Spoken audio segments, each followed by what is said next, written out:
Hi, and welcome to another episode of Comic Book Storytellers. My name is Frick Weber, the author of The Field and the Edge of the Woods, which is available at Cloud9 Comics, and also Earthlings.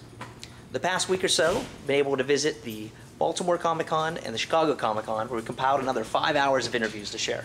Before we get started, I want to thank my day job for the resources to put these things together, and also want to thank our sponsor, Cloud9 Comics. In addition to their huge list of books that they also have a number of free downloads for you to check out. So if you get a chance, please check them out.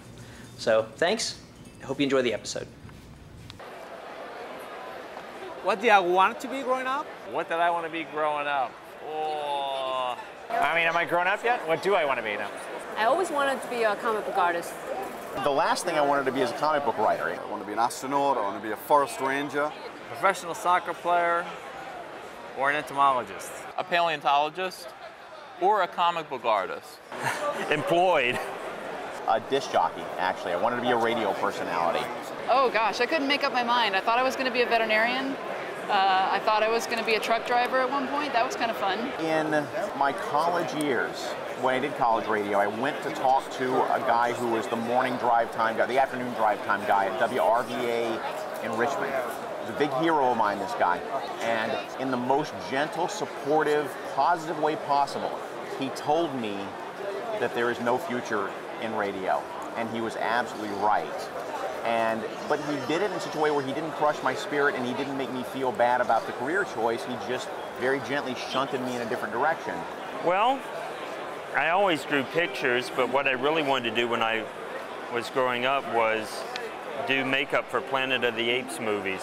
I was obsessed with horror makeup and stuff like that. I wanted to be a superhero. My mom made me a reversible cape that I could ride around on my big wheel with. One side was Superman and the other side was Batman, and it was always on the Superman side. Then I realized it was kind of hard to get beaten by a radioactive spider. So when I realized that, I turned into, drawing that. But the one that I usually return to is artist. I wanted to be an artist when I grew up. I mean, I started drawing when I was 4. I think I've always wanted to be in art. I wanted to either be an animator. Actually, animation was actually my very earliest dream. I mean, I think I knew when I was around elementary school age, that I wanted to do art. I was drawing all the time, and then right around high school, college, I started taking it seriously. So. I briefly also dabbled with the idea of being a Mad Magazine satire artist who did the movie parodies. I had this concept in my head that I wanted to learn the techniques of the Renaissance masters. So I'd seen some drawings by Michelangelo and Leonardo da Vinci. My sister is the one who actually got me into drawing. She got a comic book from my aunts, and we're attracted by the beautiful drawing, and she started to copy the image on the comic book.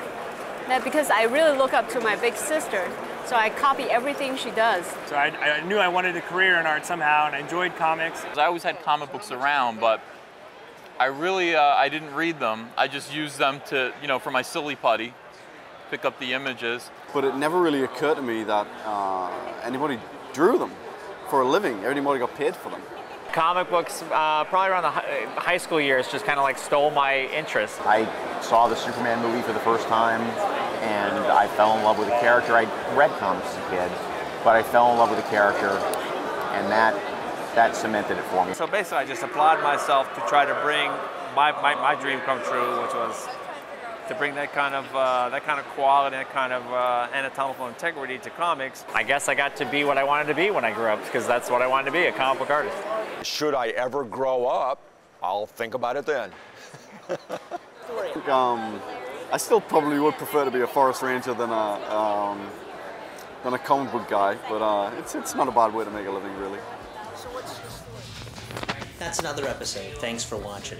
If you like it, please share it with someone. And if you have any ideas or comments, please find us online, or you can find us 3 different ways on Facebook. As I mentioned before, we have another 5 hours of interviews, so there's a lot more comic book storytellers to come. Thanks for watching.